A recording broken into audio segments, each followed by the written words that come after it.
অবশেষে এসে পৌঁছালাম সেই বহু প্রতীক্ষিত প্যাংগং লেক, প্রকৃতির এক বিস্ময়। বিভিন্ন জনপ্রিয় সিনেমার দৌলতে, মেনলি 3 ইডিয়টস, এখানে হলুদ স্কুটার আর 3 ইডিয়টসের এই 3 ইডিয়টস মার্কা চেয়ার পুরো ভরে গেছে। অপার্থিব জিনিস। প্যাংগং লেকটা যতটুকু বোঝা যাচ্ছে 80% এখনও বরফ, লেক জমে বরফ হয়ে আছে। সামান্য কিছুটা বরফ সামনের দিকে গলেছে, কিন্তু 80% জমে আছে। অপূর্ব প্রকৃতির একটা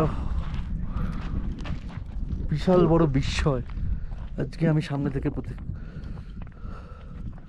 অনুভব করছি। অসাধারণ।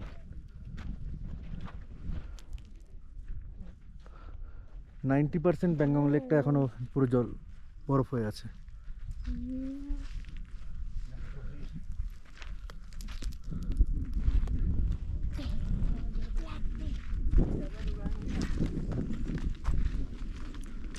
আমরা একটু কাছে যাই।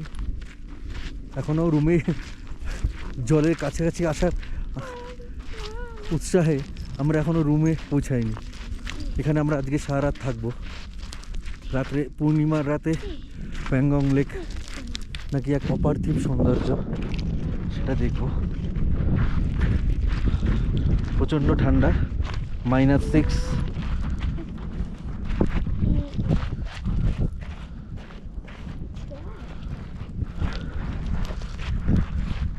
ভাষায় প্রকাশ করা যায় না, ভাষায় প্রকাশ করা যায় না।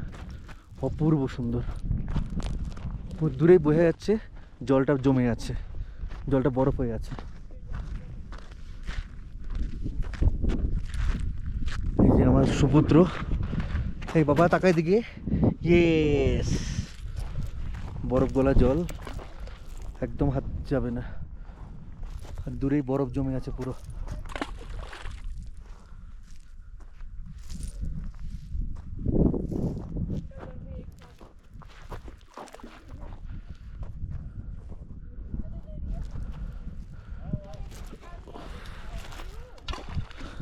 খুব মজা পাচ্ছে আমার ছেলে বরফ গলা জলে ঢিল ছুটতে, পাথর ছুটতে খুব মজা পাচ্ছে।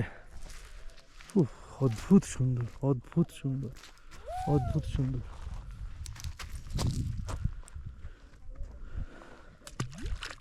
গুম গুম।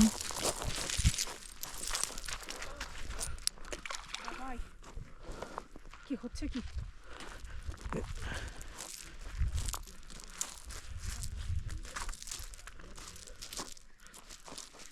জুতো বড়।